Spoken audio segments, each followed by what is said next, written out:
दुनिया में ऐसे कई लोग हैं जो अपने घर को लेकर काफी इमोशनल होते हैं। उनमें से मैं भी एक हूँ। जब आप जीवन भर की कमाई से घर बनाते हैं तो आप नहीं चाहेंगे कि इस घर सरकार या किसी बिल्डर के दबाव में आए। आज इस वीडियो में आप देख पाएंगे कुछ मकान मालिक है जो अपना घर बेचना नहीं चाहते थे और इसके लिए उन्होंने सरकार और अमीर बिल्डरों से लड़ाई लड़ी है। नंबर 6, एलिट मैथफील्ड हाउस। अमेरिका का वाशिंगटन के छोटा सा शहर सियाटल में स्थापित एक शॉपिंग मॉल में एक छोटा सा एक घर देखने को मिलता है। नहीं, एक कोई शॉपिंग मॉल का हिस्सा नहीं, बल्कि मैथफील्ड नाम के एक 84 साल की महिला का घर है। ये घटना साल 2006 का है। एक कंपनी यहाँ पर शॉपिंग मॉल बनाने के लिए उस एरिया के सारे मकान मालिकों को दूसरी जगह पर शिफ्ट करवा दिया था, लेकिन 84 साल के मैथफील्ड किसी कीमत पे छोड़ना नहीं चाहती थी उसका ये घर। वो इस घर पे अकेली रहती थी। उन्हें $1 मिलियन का भी ऑफर दिया गया था, फिर भी काम नहीं बना। एक टाइम पे इधर आसपास में बहुत घर था, लेकिन कॉमर्शियल एरिया होने की वजह से बिल्डर शॉपिंग मॉल खोलने के वक्त आसपास के सभी को हटाने के बाद भी उनके साथ किसी भी तरह रफा दफा नहीं कर पाए। बाद में कोई रास्ता ना मिला तो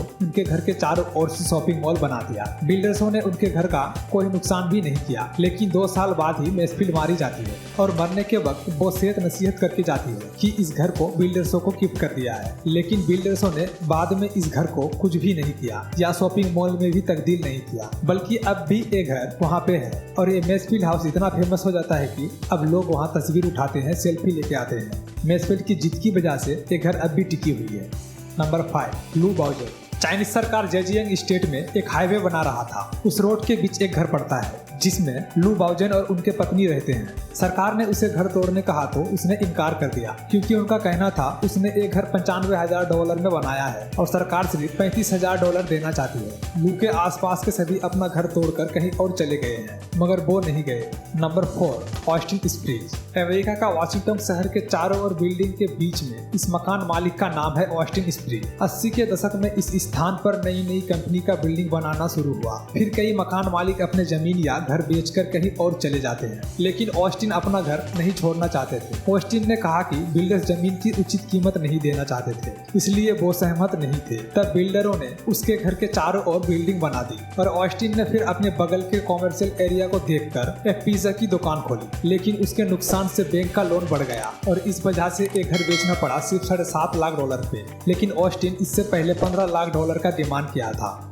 number 3, the house with A 360 degree road view. China के गुआंगझो स्टेट में पाल नदी के किनारे एक 4 लेन हाईवे बनाने का प्लान किया जा रहा था, लेकिन इस रोड के बीच में एक घर फिर आया। इस घर में 3 परिवार रहते थे और बिल्डर्सों ने उन्हें एक घर खाली करने को कहा, लेकिन वो लोग साफ इनकार कर दिया और बिल्डर्सों ने इस घर का कुछ हिस्सा तोड़ भी दिया था। फिर भी वो लोग वहाँ से हटे नहीं। आखिर में हाईवे सीधी बनाने के बजाय उस घर के चारों तरफ हाईवे बना दिया और तब से इस घर को 360 डिग्री रोड व्यू कहते हैं। Number 2, farm house in the Japan middle airport. Japan के नारिता एयरपोर्ट के बिल्कुल बीचों बीच है एक फार्म हाउस। जब जापानी सरकार ने इस जगह पर एक एयरपोर्ट बनाना चाहा तो इस फार्म हाउस के किसानों ने सीधा ना कर दिया। इसे लेकर आंदोलन भी हुआ। अंत में कोर्ट ने किसानों के पक्ष में फैसला सुनाया और इसके लिए जापान सरकार को एक रनवे वाला एयरपोर्ट खोलना पड़ा, जहाँ 4 रनवे बनाने का योजना था। क्योंकि ये जापान था इसलिए ये संभव था। अगर ये हमारे देश में होता तो क्या किसानों के बारे में सोचते? इस बारे में आपका क्या विचार है, नीचे कमेंट पे जरूर बताएं। Number 1, young. पहले नजर में ऐसा लग सकता है कि आसपास के इलाके में कोई धमाका हुआ